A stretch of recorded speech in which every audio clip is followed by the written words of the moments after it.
Sebelumnya, mari kita jelaskan terlebih dahulu apa yang dimaksud dengan titik tengah Indonesia. Jadi, titik tengah Indonesia itu artinya pusat dari Indonesia itu sendiri, alias pertengahan Indonesia. Jadi, titik ini adalah titik tengah dari seluruh negara Indonesia. Ini tengah-tengahnya. Dan dasarnya, kalau kita mau mengetahui titik tengah Indonesia, maka kita bisa mengambil peta Indonesia dan melipatnya secara vertikal dan horizontal hingga membentuk 4 bagian. Nah, titik singgung dari kedua lipatan tersebut adalah titik tengah Indonesia. Ternyata kalau kita coba menggunakan metode lipatan peta, maka titik tengah Indonesia berada di laut, tepatnya di lautan yang ada di antara Pulau Kalimantan dan Sulawesi. Meski demikian, banyak juga orang yang beranggapan bahwa titik tengah Indonesia itu ada di kota Makassar. Benarkah demikian? Well, dilansir dari Liputan 6 menyatakan bahwa titik tengah Indonesia ternyata ada di Desa Umpungeng yang berada di Kecamatan Lalabata, Kabupaten Sopeng, Sulawesi Selatan. Desa Umpungeng ini sendiri termasuk ke dalam desa terpencil yang apabila kita ingin menuju ke lokasinya, maka kita harus berkendara sejauh 170 km ke arah utara dari kota Makassar.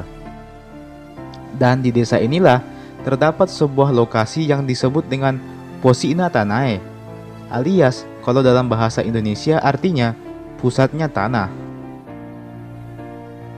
Lokasi tersebut sendiri berbentuk tanah lapang yang dibatasi oleh bebatuan besar yang membentuk seperti lingkaran. Di tengah-tengah tanah tersebut terdapat sebuah batu yang menutupi sebuah lubang. Nah, kabarnya lubang tersebutlah yang merupakan penanda dari titik tengah Indonesia itu sendiri. Menurut pendapat warga setempat, katanya lubang itu sangat dalam dan bahkan mungkin tidak ada dasarnya. Sehingga daripada nanti ada yang jatuh di lubang itu, akhirnya lubang tersebut pun ditutupi dengan batu yang besar. Kemudian di sekitaran batu tersebut pun dibuatkan pagar untuk mengelilinginya supaya lebih aman lagi. Apabila ada orang yang berkunjung ke sana, maka dia boleh melihat atau bahkan menyentuh batu tersebut. Uniknya lagi, menurut pendapat warga setempat mengatakan bahwa rumput hanya dapat tumbuh di tanah tersebut. Rumput hanya tumbuh lebat di sekitaran titik tengah tersebut. Meski demikian, desa ini masihlah sangat sulit untuk dapat diakses, utamanya bagi kendaraan roda 2 dan roda 4, dikarenakan jalanannya yang tidak rata dan masih curam. Nah, tahukah kalian kalau dulunya tempat tersebut pun juga telah menjadi tempat dilaksanakannya pertemuan para raja-raja? Maka tak heran pada tahun 2016 silam, Bupati Sopeng pun juga melaksanakan proses sumpah jabatannya di tempat ini. Jadi, bukan hanya sebagai titik tengah Indonesia, tetapi juga sebagai tempat berkumpulnya para raja-raja di zaman dulu. Wow, menarik sekali bukan?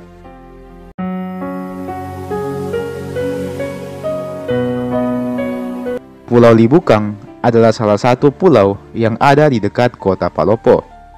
Pulau tersebut merupakan pulau kecil yang hanya memiliki luas sekitar 8 hektar saja. Pulau tersebut pun juga bisa kita saksikan secara langsung apabila kita berada di jalan lingkar kota Palopo. Pulau Libukang ini aslinya hanya berjarak sekitar 2 km saja dari pelabuhan Tanjung Ringgit kota Palopo. Jadi jarak tempuh ke Libukang ini hanya membutuhkan waktu sekitar beberapa menit saja. Nah, salah satu keunikan dari pulau tersebut adalah pantainya yang dianggap indah. Sehingga tak heran apabila Pulau Libukang di Palopo ini mempunyai potensi yang cukup besar sebagai salah satu objek wisata bahari di kota Palopo. Meski demikian, di balik itu semua, tersimpan sebuah kisah di Pulau Libukang ini. Tahukah kalian kalau Pulau Libukang ini juga dianggap sebagai tempat yang sakral oleh sebagian masyarakat di kota Palopo? Pulau Libukang yang kita kenal saat ini adalah pulau yang tak berpenghuni. Namun, tahukah kalian Kalau dulunya pulau ini sempat ditinggali oleh warganya. Jadi, di zaman dulu memanglah ada sekelompok orang yang tinggal di Pulau Libukang ini. Namun, akibat dari kolonialisme Belanda serta kekejamannya, sehingga semua penduduk di Pulau Libukang ini jadi diusir oleh pihak Belanda kala itu.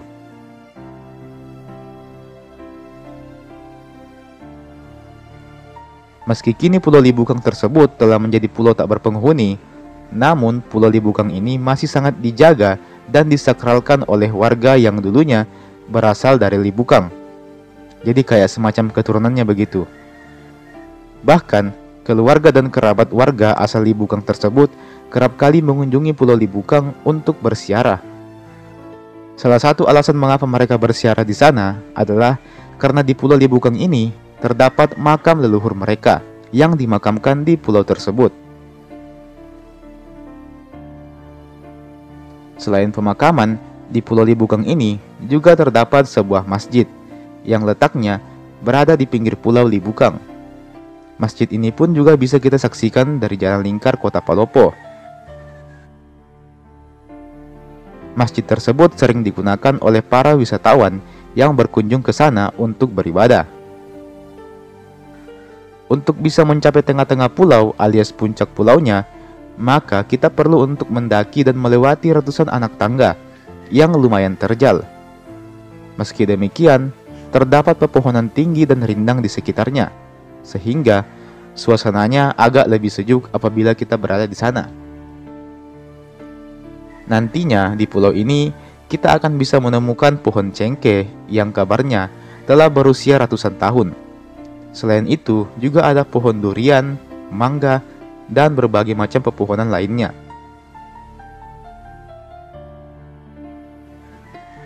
Salah satu tempat yang paling disakralkan di Pulau Libukang adalah adanya makam dari leluhur orang Libukang.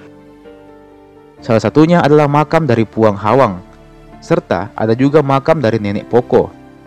Puang Hawang sendiri merupakan salah satu tokoh penerima tarikat tasawuf Halwatiyah di Kota Palopo sejak ratusan tahun silam.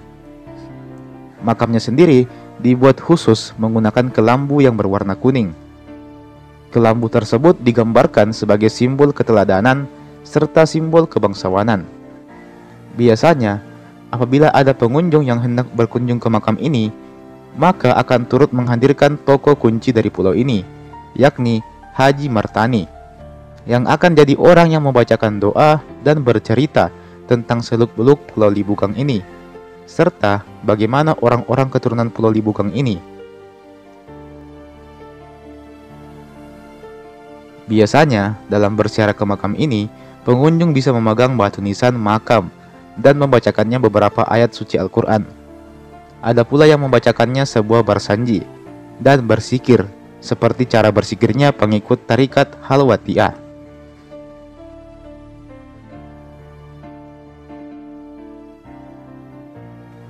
Dan teman-teman, itulah tadi pembahasan kita hari ini. Bagaimana menurut kalian tentang hal ini? Tertarikkah kalian untuk suatu saat nanti berkunjung ke Pulau Libukang ini? Karena terlepas dari hal-hal yang disakralkan di sana, Pulau Libukang sendiri juga menawarkan pantai pasir putih yang lumayan indah, sehingga cocok untuk dijadikan sebagai rekomendasi untuk pergi berwisata dan rekreasi di Kota Palopo.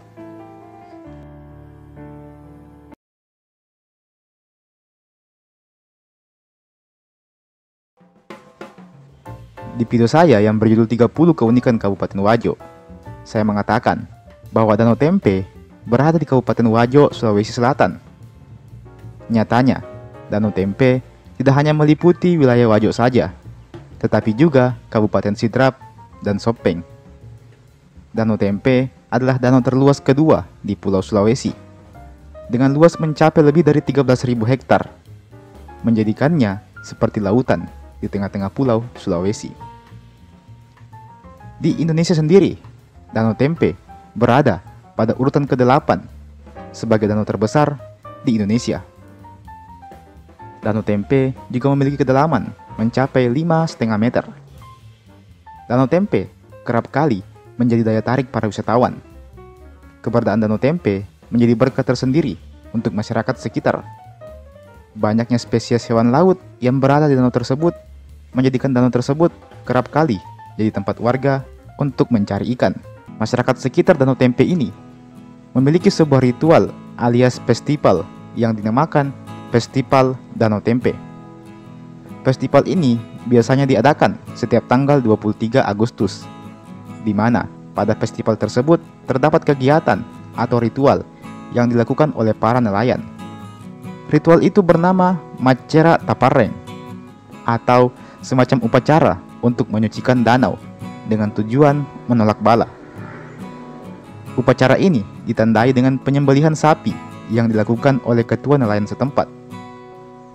Proses Macera Tapareng ini dimulai pada malam hari, di mana warga akan membunyikan genderang sepanjang malam hingga dini hari. Kemudian, ritual akan dilanjutkan dengan melepas sesajen pada titik-titik yang dianggap sakral. Di tengah-tengah danau adalah tempat ketua nelayan untuk melepaskan sesajennya sendiri. Pada ritual ini, masyarakat memakai baju khas tradisional suku Bugis, yaitu baju bodo. Apabila kita mencari benang merahnya, maka akan ditemukan kesamaan antara festival Macera Tapareng ini dengan festival Macera Tasi yang ada di Luwu, Sulawesi Selatan. Kapan-kapan kita bahas tentang hal itu. Selain daripada tradisi tersebut, terdapat pula beberapa aturan yang wajib dipatuhi para penduduk yang berada di sekitaran danau ini. Aturan-aturan tersebut antara lain: dilarang menangkap ikan pada Kamis malam hingga Jumat siang, dilarang menyeberangkan mayat di laut, dilarang mencuci kelambu di tengah danau, dilarang menangkap ikan tanpa menutup kepala, dilarang pacaran alias landing di sekitaran danau, serta dilarang menyanyi di danau ketika sedang mencari ikan. Satu-satunya lagu yang boleh dinyanyikan adalah nyanyian pemanggil ikan yang biasa disebut warga dengan istilah elong bale. Apabila ada warga yang melanggar, maka dia harus mengadakan ritual Macera Tapareng dengan biaya yang dia harus tanggung sendiri.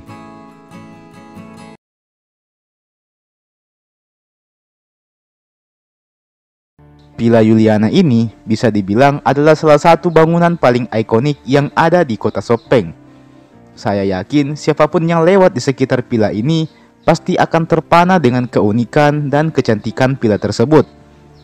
Villa Juliana ini punya kesan ala-ala Eropa jadul. Meskipun begitu, terdapat pula kesan ala-ala Bugis pada villa tersebut. Jadi villa ini merupakan perpaduan antara budaya Eropa jadul dan juga ala-ala rumah-rumah orang Bugis. Keunikan bangunan ini tentunya bukan tanpa alasan. Ada kisah panjang dari adanya Villa Juliana ini. Sebagaimana yang dilansir dari kompas.com mengemukakan bahwa Villa Juliana ini dibangun pada tahun 1905. Jadi bisa dibilang kalau bangunan ini termasuk bangunan yang bersejarah. Meskipun dibangun pada tahun 1905, Villa Juliana ini baru selesai dibangun setahun kemudian, pada saat itu di tahun 1906. Dan bertepatan pada saat itu pula, lahir pula lah seorang anak yang bernama Putri Juliana. Putri Juliana ini adalah anak dari Ratu Wilhelmina. Ratu Wilhelmina sendiri merupakan salah seorang pemimpin kerajaan Belanda pada waktu itu. Dan sebagai bentuk kecintaan antara Belanda kepada kerajaan Belanda, maka dinamakanlah villa ini dengan nama Villa Juliana. Awalnya, tujuan dibangunnya Villa Juliana ini adalah sebagai tempat peristirahatan para petinggi Belanda yang berkunjung ke daerah Sopeng. Pada waktu itu, terdapat sebuah perjanjian antara Raja Sopeng dengan pihak kolonial. Selama pihak kolonial tidak mengganggu keamanan dan kedamaian warga kerajaan Sopeng, maka mereka boleh keluar masuk di wilayah kerajaan Sopeng. Itulah mengapa pihak Belanda bisa dengan bebas membangun Villa Juliana ini, yang notabene ada di tengah-tengah kerajaan Sopeng. Perjanjian damai dilakukan Raja Sopeng bukan tanpa alasan, melainkan supaya tidak ada pertumpahan darah yang sia-sia terjadi di antara kedua pihak. Selama keduanya bisa damai, maka peperangan tidak perlu dilakukan. Perjanjian ini juga terdokumentasikan di literatur Hindia Belanda yang menjuluki Sopeng sebagai Buitenzorg alias tempat yang damai. Selain Sopeng, terdapat pula daerah lain seperti Bogor, Malang, dan Kaliurang. Meski demikian, pihak Belanda bukanlah pihak yang mau menganggap dirinya sama dengan orang pribumi pada waktu itu. Sekalipun mereka punya perjanjian damai, namun pada kenyataannya pihak Belanda masih tetap punya rasa kesombongan yang besar dalam dirinya. Terbukti dengan Villa Juliana yang dibangun berhadapan dengan istana Raja Sopeng, di mana tanah dari Villa Juliana ini posisinya lebih tinggi. Kedudukan ini mengandung arti bahwa kedudukan kerajaan Belanda pada waktu itu lebih tinggi dari kerajaan Sopeng. Villa Juliana sendiri awalnya dibangun sebagai hadiah kepada Ratu Belanda beserta anaknya yang bernama Juliana. Rencananya mereka hendak berkunjung ke Indonesia, dan salah satunya adalah ke wilayah Sopeng. Maka dibuatlah Villa Juliana ini sebagai tempat mereka bermalam dan beristirahat ketika mampir di kerajaan Sopeng. Namun karena pada waktu itu perang masih berkecamuk, maka Ratu Belanda tersebut pun tidak jadi berkunjung ke Indonesia. Alhasil, Villa Juliana yang awalnya ingin dijadikan sebagai hadiah untuk Ratu Belanda ini pun tidak pernah terwujud. Dan tinggallah Villa Juliana ini sebagai hadiah yang tidak pernah diterima oleh pemiliknya. Hingga saat ini, Villa Juliana telah berusia lebih dari 1 abad, dan bangunannya sendiri masih belum direnovasi secara keseluruhan. Adapun yang direnovasi hanya bagian dari atapnya saja. Tentunya ini dilakukan untuk menjaga keunikan dan keotentikan dari bangunan tersebut. Kini, bangunan tersebut telah beralih fungsi menjadi museum sekaligus landmark bumi Latem Mamala. Villa Juliana pun juga kini menjadi salah satu ikon dari Kabupaten Sopeng, dan banyak pula orang yang berkunjung ke villa ini untuk berfoto dan berwisata. Sehingga tak heran apabila villa ini juga menjadi salah satu objek wisata yang paling wajib untuk dikunjungi apabila kita hendak pergi ke Sopeng. Dan teman-teman, demikianlah tadi kisah di balik Villa Juliana. Memang ada sejarah panjang di balik adanya pembangunan villa tersebut, di balik keindahan villa tersebut yang memiliki kesan ala-ala Eropa campur Bugis begitu. Namun ternyata ada kisah yang lumayan dalam daripada villa tersebut. Nah, bagaimana menurut teman-teman tentang hal ini? Apabila teman-teman punya pendapat atau versi lain mengenai kisah di balik Villa Juliana ini, bisa teman-teman ceritakan di kolom komentar di bawah. Oke, dan sebagai penutup saya mau mengucapkan terima kasih banyak buat teman-teman semua yang menonton video ini sampai detik ini. Terima kasih banyak dan sampai jumpa di video berikutnya.